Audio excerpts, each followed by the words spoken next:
வணக்கம்ங்க. இன்றைக்கி நாம் இந்த மழை சீசனுக்கு ஏற்ற மாதிரி நண்டு குழம்பு ஸ்டைலில் ஒரு சைவ குழம்பு தான் செய்ய போகிறோம். வாங்க எப்படி செய்கிறதுன்னு பார்க்கலாம்.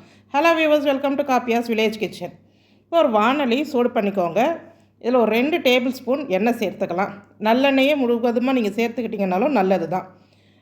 ஒரு கைப்பிடி அளவுக்கு சின்ன வெங்காயம், அதாவது ஒரு அரை கப் அளவுக்கு சின்ன வெங்காயம் எடுத்துக்கோங்க. சின்ன வெங்காயம் இல்லைன்னா நீங்கள் பெரிய வெங்காயம் சேர்த்துக்கலாம்.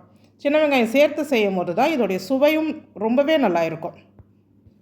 1 இன்ச் அளவுக்கு இஞ்சி, ஒரு 10 பல் பூண்டு, இதையும் அலசிட்டு நம்ம அதில் சேர்த்துடலாம். நீங்கள் இஞ்சி பூண்டு தட்டி ஏற்கனவே வச்சுருக்கிறீங்க, இஞ்சி பூண்டு விழுது வச்சுருக்கிறீங்கன்னா அதை கூட சேர்த்துக்கலாம் நீங்கள் 1 ஸ்பூன் அளவுக்கு. இப்போ அதை ஒரு 10 செகண்ட் வதக்கிட்டு அரை ஸ்பூன் மிளகு, அரை ஸ்பூன் சீரகம், 1 ஸ்பூன் சோம்பு, அதே மாதிரி அரை ஸ்பூன் அளவுக்கு ஓமம். இந்த மழை சீசனுக்கு இது போல் குழம்பு வச்சு சாப்பிட்றது ரொம்பவே நல்லதுங்க. அதனால் இந்த மாதிரி ஓமம் சேர்த்து செய்து பாருங்கள், உங்களுக்கு ரொம்பவே பிடிக்கும் இந்த குழம்பு சுவை. அதையும் ஒரு 10 செகண்ட் போல் இப்படி வதக்கி எடுத்துருங்க. ஏன்னா இந்த காரசாரமாக நான்வெஜ் சாப்பிட்றவங்க மட்டும்தான் சாப்பிட முடியும்னு நிறைய பேர் நினைக்கிறாங்க. இந்த மாதிரி சைவ சாப்பாடு சாப்பிட்றவங்க இது போல் காரசாரமாக சாப்பிட முடிய மாட்டேங்குது. இது போல் குழம்பு வச்சு பாருங்கள். இதில் நம்ம புளியெல்லாம் சேர்க்க போகிறது கிடையாது. ரொம்பவே சுவையாக இருக்கும். அதே மாதிரி இந்த மழைக்காலத்துக்கு இந்த சளியெல்லாம் பிடிச்சிருக்கும் பாருங்கள், அவங்களுக்கு ரொம்பவே நல்லது இப்படி செய்து சாப்பிடும்போது. ஒரு நல்ல 3 பழுத்த தக்காளி நறுக்கி அதையுமே நல்லா குழைவாக வதக்கிட்டு ஒரு 10 இலை புதினா இலை சேர்த்துருக்குறேன். அதையும் நல்லா வதக்கிடுங்க. புதினா வேண்டான்னு நினைக்கிறவங்க ஸ்கிப் பண்ணிக்கலாம் தாராளமாக. இதை அப்படியே எடுத்து நாம் ஆற வச்சுருவோங்க. இப்போ இன்னொரு வானொலி வச்சுருங்க. அதில் ஒரு 2 டேபிள் ஸ்பூன் எண்ணெய் சேர்த்துருங்க. எண்ணெய் காஞ்சதும் அரை ஸ்பூன் கடுகு சேர்த்துட்டு ஒரு 2 பச்சை மிளகாய், ஒரு காஞ்ச மிளகாய், இதை நம்ம கிள்ளி போட்டு சேர்த்துக்கலாம். நம்ம காரத்துக்கு ஏற்ற மாதிரி தான் சேர்த்துக்கணும். 10 பல் பூண்டு தோல் உரித்து 10 பல் பூண்டு சேர்த்துக்கோங்க. பெரிய பல்லாக இருந்தால் நறுக்கிட்டு சேர்த்துக்கோங்க. இல்லை எனக்கு பூண்டு முழுசாக வேண்டாம் அப்படின்னு நினைக்கிறவங்க இஞ்சி பூண்டு நல்லா தட்டிட்டு 1 ஸ்பூன் அளவுக்கு சேர்க்கலாம். நம்ம விருப்பம் தான் இதில் சேர்க்கறது. இந்த மிளகாயும் பூண்டும் எண்ணெயில் நல்லா வதக்கிடுங்க. இந்த மிளகாய் நல்லா வதங்கும் போது தான் அவ்வளோவா காரம் தெரியாது, ஒரு நெடி இருக்காது. இப்போ ஒரு கைப்பிடி அளவுக்கு வெங்காயம், சின்ன வெங்காயம் பெரிய வெங்காயம் எதுனாலும் எடுத்து நறுக்கி சேர்த்துக்கோங்க. வெங்காயம் ஓரளவுக்கு நல்லா வதங்கிடட்டும். இப்போ பாருங்கள், இந்த அளவுக்கு வெங்காயம் வதங்கிருச்சு. கொஞ்சமாக கருவேப்பிலை கிள்ளி போட்டு அதையுமே ஒரு வதக்கிக்கோங்க. இப்போ நான் காராமணி, அதாவது லாங் பீன்ஸ் அப்படின்னு சொல்லக்கூடிய காராமணி காய் எடுத்து நறுக்கி வச்சுருக்கேன். 2 கப் அளவுக்கு பொடிசாக நறுக்குன காராமணி காய் இருக்குது. இதை அதில் சேர்த்துருங்க. இப்போ இந்த காராமணியும் இந்த வெங்காயம் எல்லாம் சேர்த்து ஒரு நிமிஷம் போல் நல்லா வதக்கி எடுத்துடணும். நாம் வைக்க போகிறது நல்ல ஒரு காரசாரமான ஒரு நண்டு கிரேவி ஸ்டைலில் ஒரு குழம்பு செய்ய போகிறோம். அதற்கு இணையாக ஒரு பொரியல் தான் நாம் இப்போ செய்ய போகிறோம். இது கூட்டு கிடையாது, பொரியல். ஸோ இந்த மாதிரி காம்பினேஷன் சாப்பிடும் போது ரொம்பவே நல்லா இருக்கும். ஒரு 1/4 கப் அளவுக்கு பாசிப்பருப்பு எடுத்து 1 மணி நேரத்துக்கு முன்னமே அலசிட்டு நல்ல தண்ணியில் ஊற வச்சுட்டேங்க. இது மாதிரி நல்லா ஊறும்போது அந்த காய் வேகிற நேரத்துக்குள்ளே இந்த பாசிப்பருப்பு வெந்துடும். நான் எப்போவுமே நாட்டுப்பயிரை தான் வாங்குறது. அதனால் இது குழையாது, பிசுபிசுப்பு தன்மை, அந்த மாதிரி ஒரு வழவழப்பு தன்மை இருக்கும் பாருங்கள் பெரிய பெரிய பாசிப்பயிரில். அந்த மாதிரி இது இருக்காதுங்க, நல்லா நெத்து மாதிரி வெந்து வரும். ஸோ இதை எல்லாமே அப்படியே ஒன்றா சேர்த்துருங்க. ஊற வச்ச தண்ணியோடவே சேர்த்துருங்க. அதிகமாக தண்ணி ஊற்றக்கூடாது. இப்போ மீடியம் ஃப்ளேமில் நம்ம வச்சிடலாம். கொஞ்சமாக மஞ்சள் தூள், தேவையான அளவுக்கு உப்பு, இது 2த்தையுமே சேர்த்து நல்லா கலந்து விட்டு மூடி போட்டு மீடியம் ஃப்ளேம்லேயே விட்டுருங்க. ஒரு 6லேருந்து 7 நிமிஷம் போல் விட்டால் போதும். ஏன்னா இந்த காராமணி காயும் சீக்கிரமாக வெந்துடும். அதே போல் இந்த பாசிப்பருப்பும் நம்ம ஊற வச்சதுனால சீக்கிரமாக வெந்துடும். கரெக்டாக 7 நிமிஷம் நான் விட்டுருந்தேங்க. பாருங்கள், இப்போ திறக்கும் போது பருப்பு குழையவும் குழையாது, அதே மாதிரி ரொம்ப நம்ம கிண்ட அது வந்துட்டு மசியுதுன்ற மாதிரியும் வராது. இதுதான் இந்த நாட்டு பருப்போடைய ஸ்பெஷாலிட்டி. ரொம்ப நல்லா இருக்கும், உதிரி உதிரியாகவே இருக்கும், சாப்பிட்றதுக்கு சாஃப்டாக இருக்கும்.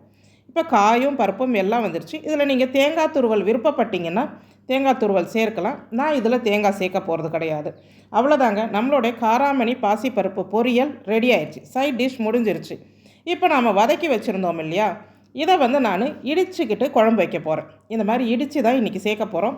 நீங்கள் விருப்பப்பட்டீங்கன்னா மிக்சியில் அரைச்சிக்கோங்க. அரைச்சி சேர்க்கும் போது அது ஒரு டேஸ்ட் இருக்கும். இது போல் இடித்து நம்ம செய்யும் போது இது ஒரு டேஸ்ட்டாக இருக்குங்க. ட்ரை பண்ணி பாருங்கள், ரொம்பவே நல்லா இருக்கும். இதை போல் நம்ம இடிக்கல்லில் போட்டு இடித்தா அந்த இஞ்சி மிளகு இதெல்லாம் ஈஸியாக மசியும். இல்லைனா நம்ம மத்து போட்டே கடைஞ்சிடலாம். ஸோ இந்த மாதிரி நல்லா இடிச்சிட்டு அது அப்படியே நல்லா ஒரு ஜாம் மாதிரி ஒரு பக்குவத்துக்கு வரும். நீங்கள் அதை கப்பில் எடுத்து வச்சுக்கோங்க. இப்போ வானொலியை சூடு பண்ணிவிடுங்க. ஒரு 2 டேபிள் ஸ்பூன் அளவுக்கு எண்ணெய் சேர்த்துடலாம். எண்ணெய் காஞ்சதும் கடுகு போட்டு தாங்க நான் தாளிக்க போகிறேன். எங்கள் வீட்டில் நண்டு குழம்பு கூட கடுகு போட்டு தான் தாளிப்பாங்க. ஸோ ஒரே ஒரு பச்சை மிளகாய் வாசத்துக்கு சேர்த்துட்டு அரை கப் அளவுக்கு சின்ன வெங்காயம் இடித்து வச்சுருக்கிறேன். இது போல் குழம்பு வகைக்கெல்லாம் சின்ன வெங்காயத்தை நறுக்கி சேர்க்குறத விட இது போல் இடித்து சேர்க்கும்போது நல்லா இருக்கும், சீக்கிரம் வதங்கவும் செய்யும், அது ஒரு கிரேவி கன்சிஸ்டன்சியும் கொடுக்கும். அதனால் நான் இடிச்சிட்டு சேர்த்து கொஞ்சம் கருவேப்பிலை சேர்த்து வதக்க போகிறேன். இப்போ இந்த வெங்காயம், இந்த பச்சை மிளகாய், கருவேப்பிலை நல்லா வதங்கிடட்டும். ஓரளவுக்கு வதங்கணும். நான் எதையுமே ரொம்ப அதிகமாக வதங்க விட மாட்டேன். ஸோ இது ஒரு 70% வதங்கினா போதும். இப்போ நான் முருங்கைக்காய் ஒரு 3 காய் அளவுக்கு சின்ன சின்ன துண்டாக நறுக்கி வச்சுருக்கிறேன். முருங்கைக்காயை சேர்த்துக்கிறேன். ஏன் இந்த நண்டு குழம்புக்கு வந்து முருங்கைக்காய் சேர்க்குறோன்னு சொன்னால், இது தாங்க உங்களுக்கு அந்த ஃப்ளேவர் கொடுக்கும். நீங்கள் அந்த குழம்பில் கூட உங்களுக்கு 90% டேஸ்ட் தெரியுதுன்னா அந்த முருங்கைக்காயில் நல்லாவே ஃப்ளேவர் தெரியும். அதனால் முருங்கைக்காய் சேர்த்து செய்து பாருங்கள், அட்டகாசமாக இருக்கும். முருங்கைக்காயை வச்சு நம்ம எல்லா வித ரெசிப்பியும் செய்யலாம். அது எல்லாத்துக்குமே ஈக்குவலாக இருக்கும், உருளைக்கிழங்கு மாதிரி. ஸோ இது சேர்த்து செய்து பாருங்கள். இப்போ நான் இடித்து வச்ச இந்த வதக்கின பொருட்களை அதில் சேர்த்துட்றேன். இப்போ அது எல்லாமே சேர்த்து நம்ம வதக்க அந்த முருங்கைக்காய் எல்லாமே அப்படியே ஒரு க்ளாஸியாக ஒரு பளபளக்கிற மாதிரியே நமக்கு தெரியும் பாருங்கள். இதை ஒரு 2 நிமிஷம் போல் நல்லா வதக்கி கொடுங்க. வதக்கின பிறகு இதற்கு தேவையான அளவுக்கு மஞ்சள் தூள், உப்பு, அதாவது குழம்புக்கு தேவையான அளவுக்கு சேர்த்துக்கோங்க. நீங்கள் ஒரு அரை ஸ்பூன் மஞ்சள் தூள், உப்பு தேவையான அளவுக்கு நாம் சேர்த்துடணும். சேர்த்து அதையுமே கொஞ்சம் நல்லா கிளறி கொடுத்துருங்க. குழம்பு மிளகாய் தூள், நீங்கள் வந்து நான்வெஜ்ஜுக்குன்னு தனியாக குழம்பு மிளகாய் தூள் வச்சுருப்பீங்கன்னா அதை பயன்படுத்துங்க. இல்லை நாங்கள் எல்லாத்துக்குமே ஒரே குழம்பு மிளகாய் தூள் தாங்க அப்படின்னா உங்கள் வீட்டு குழம்பு மிளகாய் தூளில் ஒரு 2 ஸ்பூன் சேர்த்துக்கோங்க. வெறும் மிளகாய் தூள் இருந்தால் ஒரு அரை ஸ்பூன் சேர்த்துக்கோங்க.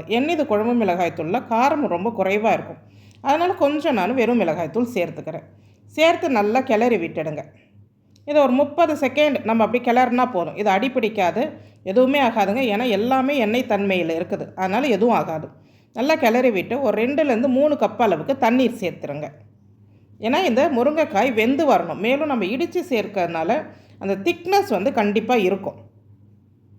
மூடி போட்டு முருங்கைக்காய் வேகிற வரைக்கும் நம்ம விட்டுறலாம். முருங்கைக்காய் சீக்கிரமாக வெந்துடும். ஒரு 6லேருந்து 7 நிமிஷத்துக்குள்ளேயே நமக்கு பாருங்கள் குழம்பும் ரெடி ஆயிடுச்சு. ஏற்கனவே எல்லாமே நல்லா வதக்கி இடித்து நம்ம சேர்த்ததுனால இது ரொம்ப நேரம் வந்து வேகணும்னு அவசியம் கிடையாது. இப்போ முருங்கைக்காய் வெந்துருச்சு. இதோடு நம்ம நிறுத்தினாலும் நிறுத்தலாம். இல்லைன்னா கொஞ்சம் தேங்காய், ஒரு 4 சின்ன வெங்காயம் சேர்த்து நல்லா பால் போல் அரைச்சி நீங்கள் சேர்த்துருங்க. இளந்தேங்காயாக இருந்தால் ரொம்ப நல்லாயிருக்கும். சேர்த்துட்டு ஒரு 2 நிமிஷம் போல் மிதமான தீயில் விட்டு நாம் எடுக்கலாம். கடைசியாக புளிப்புக்கு நாம் இதில் வந்து புளி எதுவுமே சேர்க்கலை இல்லைங்களா, அதனால் கடைசியாக புளிப்புக்கு எலுமிச்சைப்பழ சாறு நான் வந்து அரை எலுமிச்சைப்பழம் பிழிய போகிறேன். ஸ்டவ்வை ஆஃப் பண்ணிவிடுங்க. தேங்காய் சேர்த்து 2 நிமிஷம் கொதிச்சிருச்சு. ஸ்டவ் ஆஃப் பண்ணிவிட்டு ஒரு அரை எலுமிச்சைப்பழத்தை நல்லா பிழிஞ்சு விட்டுடுங்க. கொஞ்சமாக கொத்தமல்லி பொடிசாக நறுக்கி இதில் நீங்கள் சேர்த்துருங்க. அவ்வளோதாங்க. இந்த மணமே ரொம்ப நல்லா இருக்கும். ஸோ நம்ம சேர்த்து அரைச்சிருக்கிற பொருள் நல்ல காரம் சாரமாக நல்ல வாசத்தோடு இருக்கும். அந்த நண்டு ஸ்டைல் அந்த வாசத்தோட அந்த முருங்கைக்காய் குழம்பு அது இது நல்ல காரம் சாரமாக இருக்கிறதுனால பாசிப்பருப்பு சேர்த்து காராமணி பொரியல் அது கொஞ்சம் பிளாண்டாக இருக்கும், ரொம்ப காரம் இல்லாமல். காம்பினேஷன் ரொம்ப நல்லாயிருக்கும். இந்த மழை காலத்திற்கு ஏற்ற குழம்பு செய்து பாருங்கள். பிடிச்சா நம்ம காப்பியாஸ் வில்லேஜ் கிச்சன் சேனலுக்கு ஒரு லைக் பண்ணுங்கள். நன்றி.